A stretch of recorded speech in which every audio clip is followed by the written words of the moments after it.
अस्सलामु अलैकुम वरहमतुल्लाह। नाजरीन किराम, आपका मेज़बान Hakeem Ahmed Junaid Akhtar Hashmi Darushifa international and Hijama centre Mandra Gujar Khan से आपसे मुखातिब है।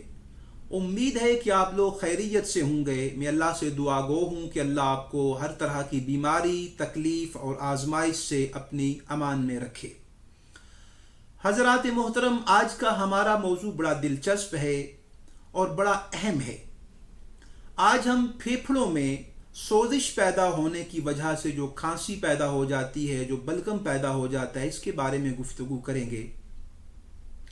हज़रात मोहतरम, हम उसके असबाब, इलाज और ग़िज़ा पर बात करने से पहले मैं आपको ये बताना चाहता हूँ कि किसी भी बीमारी का बुनियादी सबब और उसकी सही अलामात समझे बगैर किसी भी बीमारी का इलाज करना नामुमकिन होता है। जब कोई भी मुआलिज बीमारी के सबब को जाने बगैर इलाज करने की कोशिश करेगा या सिर्फ अलामत को जानकर अलामत सुनने के बाद मरीज़ की ज़ाहिरी अलामात पर इलाज करेगा, वो हमेशा और हर बार गलत इलाज करेगा।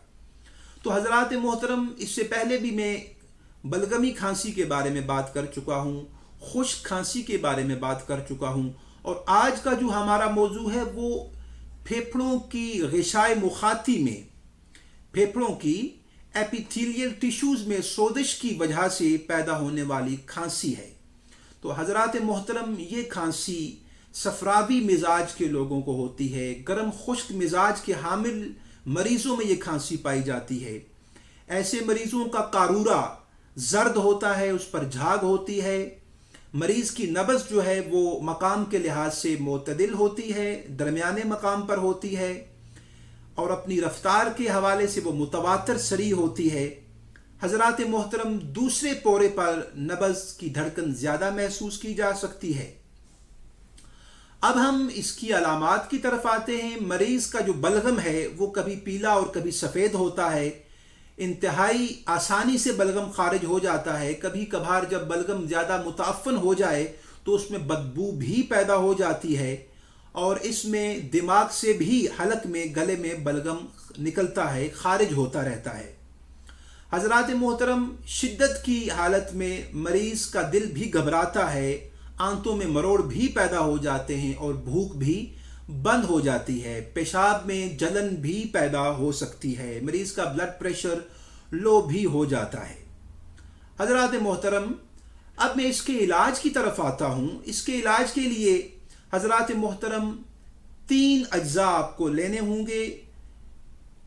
सत्य मलट्ठी 1 तोला, बादाम 9 तोला और गूंद कीकर 3 तोला। इन तीनों अज्जा को लेकर बारीक पीस लीजिएगा। सुबह, दोपहर, शाम 1 माशा से 2 माशा तक पानी के साथ इस्तेमाल कर सकते हैं। इंशाअल्लाह अज़ीज़ पहली ही खुराक से बलगम खारिज होना शुरू हो जाएगी, खांसी की शिद्दत में कमी हो जाएगी और मरीज़ को फौरी रिलीफ हासिल होगा। नाज़रीन किराम, अब हम ग़िज़ा की तरफ आते हैं कि ऐसे मरीज़ों को कौन सी ग़िज़ा इस्तेमाल करनी चाहिए, क्योंकि इलाज के दौरान अगर ग़िज़ा दुरुस्त और सही इस्तेमाल ना कराई जाए, मरीज़ के मिजाज के मुताबिक ग़िज़ा इस्तेमाल ना की जाए तो मरीज़ को शिफा हासिल नहीं हो सकती।